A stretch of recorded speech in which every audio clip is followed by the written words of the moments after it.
Suis-je dépendante affective ou pas? Et si je le suis, comment en guérir? Ce sont des questions que nous nous posons tous, j'imagine, et aujourd'hui nous sommes là pour y répondre. Bonjour, bonsoir à tous, j'espère que vous vous portez bien. Pour ma part, ça va. Alors moi, c'est Aline Safi pour un nouvel épisode de 20 minutes avec, qui signifie que je ne suis pas seule, je suis accompagnée d'une personnalité assez importante, pasteur à l'église The Rehoboth Church Lefkocha. Je vous prie d'accueillir avec moi Pasteur Louise. Bonsoir, pasteur. Bonsoir, Vous allez bien ce soir? je vais très bien, j'espère que vous aussi. Je me porte bien également. Pasteur, il est vrai que je vous ai présenté, mais je pense ne pas avoir suffisamment dit sur vous. Est-ce que vous pouvez un peu plus nous parler de vous? D'accord. Alors, rebonsoir encore tout le monde. Comme l'a dit ma soeur ici présente, je m'appelle Louise Fatouma Mboula, pasteur assistante à l'église Rehoboth Church, précisément dans la branche de l'EFCOCHA. Je suis licenciée en bio-ingénierie et à mes heures perdues, j'essaie de me faire un nom dans le monde du cinéma avec des petites vidéos, des short films. Et je vous assure même que très bientôt, je serai très connue, donc rendez-vous au sommet. Donc voilà. En effet, rendez-vous au sommet, pasteur. Alors, ce soir, nous avons invité pour que vous puissiez nous parler de la dépendance affective. Premièrement, qu'est-ce qu'est la dépendance affective? On en parle, mais qu'est-ce que c'est exactement? Bon, il y a plusieurs définitions sur la dépendance affective, mais par rapport à moi, je peux dire que la dépendance affective est un besoin addictif de l'affection des autres personnes afin de combler l'estime de soi qui a été altérée ou touchée par un événement précédent. Ce qu'il faut comprendre avec un dépendant affectif, c'est que il recherche la validation des autres pour sentir qu'il existe, pour sentir que il est quelqu'un. Il recherche sa valeur dans les yeux des autres personnes. Et ça, c'est vraiment dangereux en fait parce que, comme la Bible dit dans Ecclésiaste 6:7, que les désirs de l'homme ne sont jamais satisfaits. Mhm. Donc, c'est ce que je peux dire en fait. Merci. Ok, merci pour cette définition. Nous aurons quand même quelques questions à vous poser. Quels sont les signes d'une personne dépendante affective? Les signes d'une personne qui a une dépendance affective, Mhm. il y en a plusieurs. L'un des signes que je peux dire qu'on peut retrouver dans la plupart des relations, c'est cette difficulté à prendre les décisions soi-même en fait. Vu que comme nous l'avons défini précédemment, c'est que la personne cherche l'approbation des autres personnes pour se sentir aimée. Mhm. Et ainsi, pour garder les personnes autour d'elle, la personne voudra toujours aller dans les sens de ces personnes qui sont autour d'elle.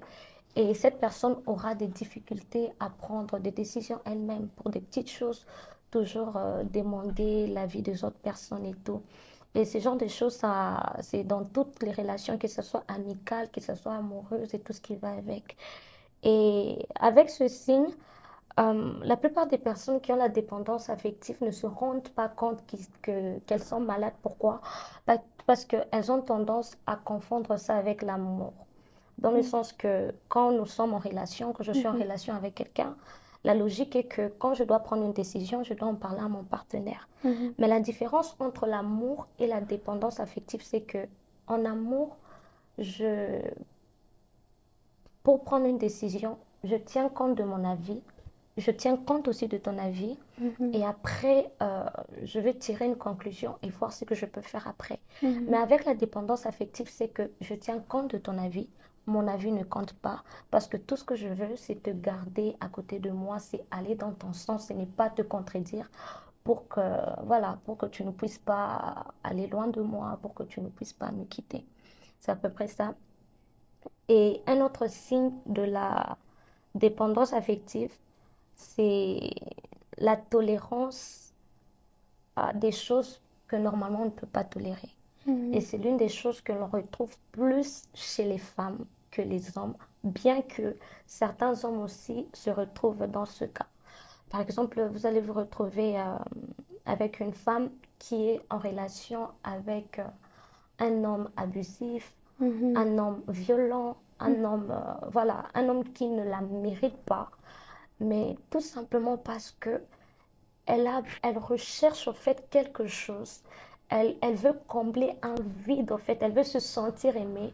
Elle va préférer rester avec cette personne, euh, tolérer des choses que normalement on ne peut pas tolérer, tolérer la violence, tolérer les insultes, tolérer les humiliations et tout ce qui va avec. Et ces signes, on ne retrouve pas seulement ça dans les relations amoureuses, on peut aussi retrouver ça dans les relations amicales Mhm. où vous allez vous retrouver que, voilà, je suis amie avec une certaine personne, mais en soi, cette personne ne me respecte pas. Mhm. Mais tout simplement parce que je ne veux pas me retrouver seule.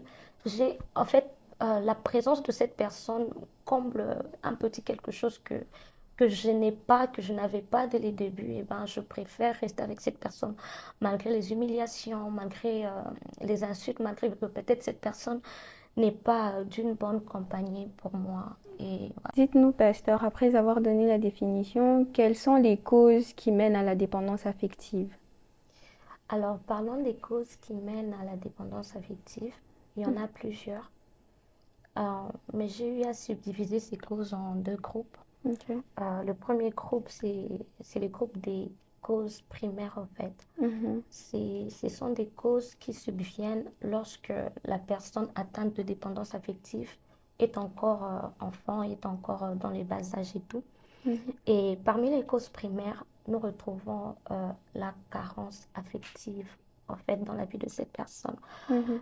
Euh, la carence affective, c'est juste le fait que la personne ait manqué l'affection quelque part dans son enfance. Et très souvent, dans le domaine de dépendance affective, c'est quand la personne a manqué soit l'amour du père, soit l'amour de la mère. Mhm. Quand Dieu a eu à créer la famille, Mhm. il savait que voilà, que l'enfant aurait besoin de l'amour de maman Mhm. et l'amour aussi de papa. Parce qu'il y a des choses que seule maman peut apporter, et il y a des choses que seul papa peut apporter. Mhm. Et quand l'enfant ne reçoit pas l'amour de papa ou ne reçoit pas l'amour de maman, ça va créer un certain déséquilibre dans sa vie émotionnelle. Ça Mhm. va créer un vide dans sa vie émotionnelle. Et ce que la personne cherchera en grandissant, c'est de chercher à combler ce vide-là par, voilà, par l'affection de certaines personnes.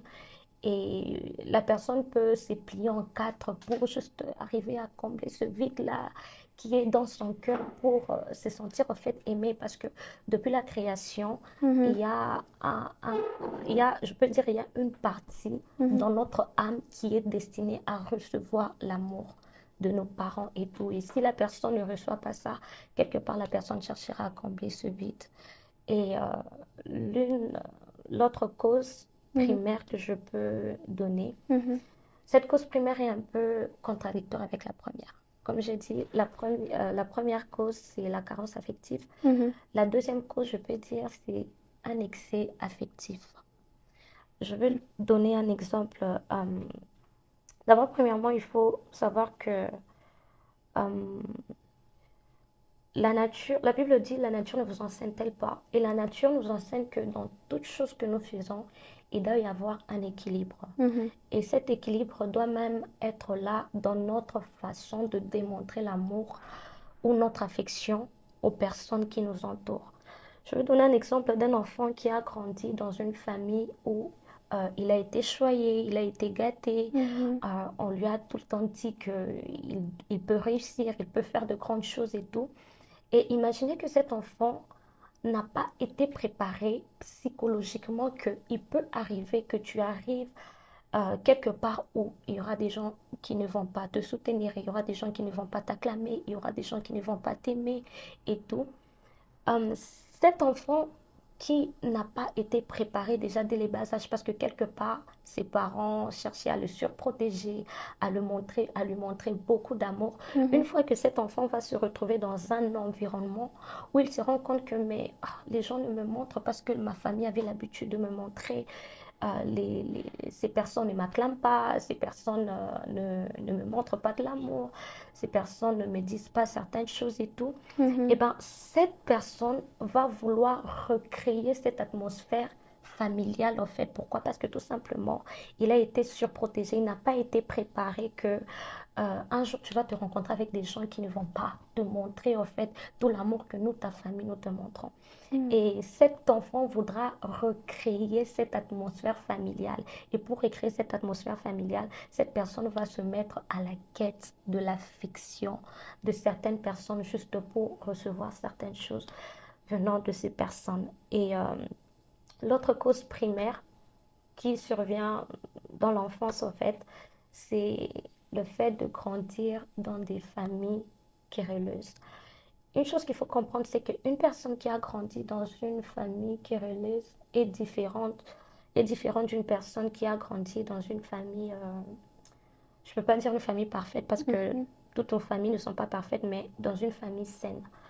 Un enfant qui a grandi dans une atmosphère où euh, quand maman énerve papa, papa tape maman, quand maman n'est pas content de papa, maman insulte papa, quand Yaya Mhm. n'est pas content du petit frère, Yaya tabasse et tout ça. Un enfant qui a grandi dans ce genre d'atmosphère, eh ben, cette personne sera, son mind sera conditionné par le fait que, donc, pour que, voilà, pour que on ne puisse pas me taper, pour qu'on ne puisse pas m'insulter, je dois avoir un certain comportement, un comportement qui va dans le sens de la personne qui est en face de moi.